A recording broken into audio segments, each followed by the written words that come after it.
Hey folks, hi Lord Tamerlane with yet another Obscurity in Miniature, shock of shocks, right? Today we're going to look at the Anubis model from Prodos' Space Crusade line, which both came and gone in the blink of an eye. The game itself, I don't think was ever actually released. I think they had planned on taking pre-orders on their website and then ended up refunding everybody, but the figures did end up out in the wild. Anubis is quite interesting because despite looking like the bastard son of a space wolf and trader chapter of Space Marines, got the wolf head going on there, which is kind of cool. This figure was actually released earlier, and it had a human head. I swear I had the figure, in fact, but I don't know what I did with it. So, the cool thing about most of their... Oh, there's nothing on the back. That's a shame.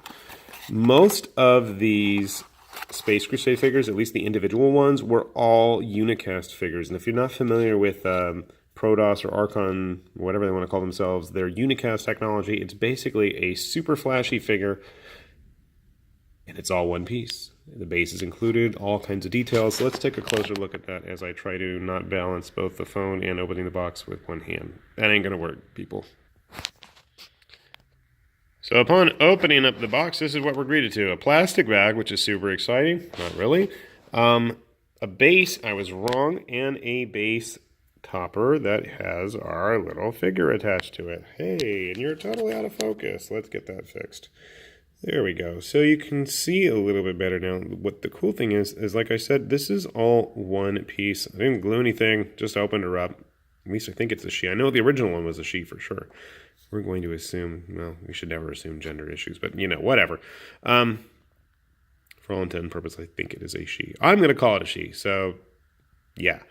Where was I going with this? So, very detailed figure, lots of little embellishments, lots of filigree on the armor you can see there where no one else is going to really bother looking. We've got the wolf pelts all over it. Claws on claws, strapped on. We've got blades on the back. Surprisingly, no skulls anywhere. I'm kind of shocked about that. Oh, no, I take that back. There's some there on the belt. I don't know if those are real skulls or just fancy decorations. We got some bones hanging off of a necklace there for her, so that's cool. Can't tell if her tongue's supposed to be hanging out of her mouth or not. Don't know. Let's give her a look and see how she compares to some other 40K figures, I guess, for lack of better words, because I don't seem to have anything else really laying around.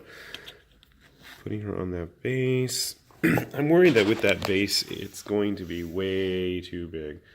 I had a Primaris Librarian handy. Why I have a Primaris Librarian handy, I'm not sure. But with that base topper, they come out pretty close in size. I do have a Chaos Terminator Lord. Let's see how he compares. Just about the same size somewhere in my house. I know I have one that I built with the dual lighting claws, but where he is at the moment, I'm not sure.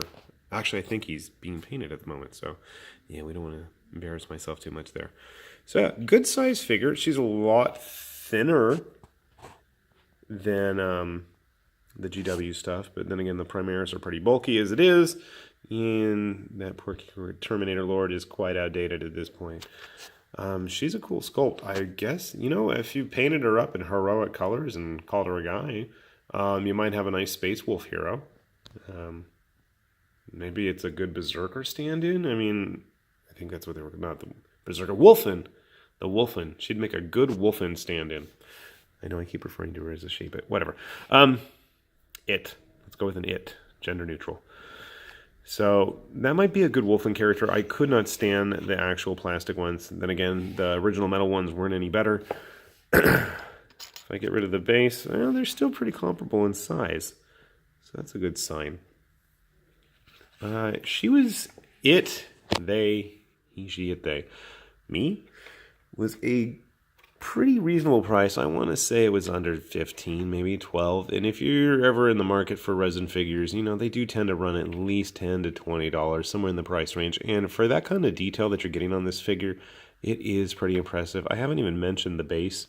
You can see there's all kinds of rune marks and pebbles and junk all over that. That's going to be really fun to paint if you really want to go all in on the detail. Some kind of like old,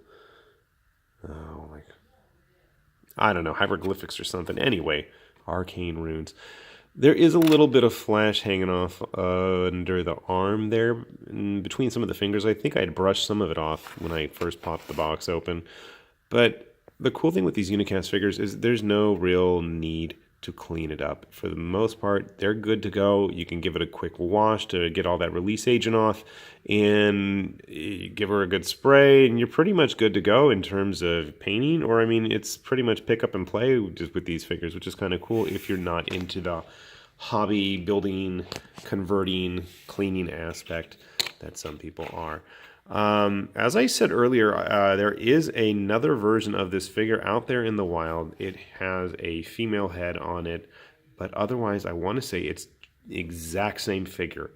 They had talked about making like PG and PG-13 versions of the figures, which basically meant just their breasts were flopping out. I don't remember if that was an issue on the other one, and maybe that's why this has got the wolf head, because she's decided to keep her cleavage in her armor there under all the necklaces with the claws or whatever they were on it. I don't know.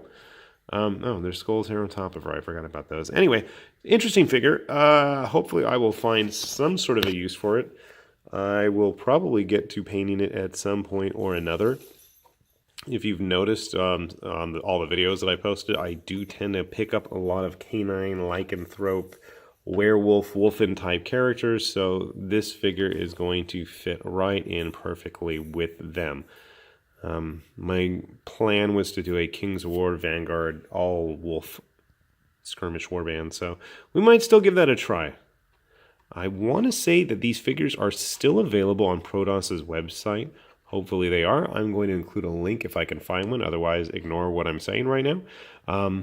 They are out in the wild, and you should be able to find these figures at a reasonable price. So if you're interested, give them a look, and hopefully this has helped. This has been High Lord Tamberlane with Obscurities in Miniature, and I hope you enjoyed. Thanks for watching. Bye.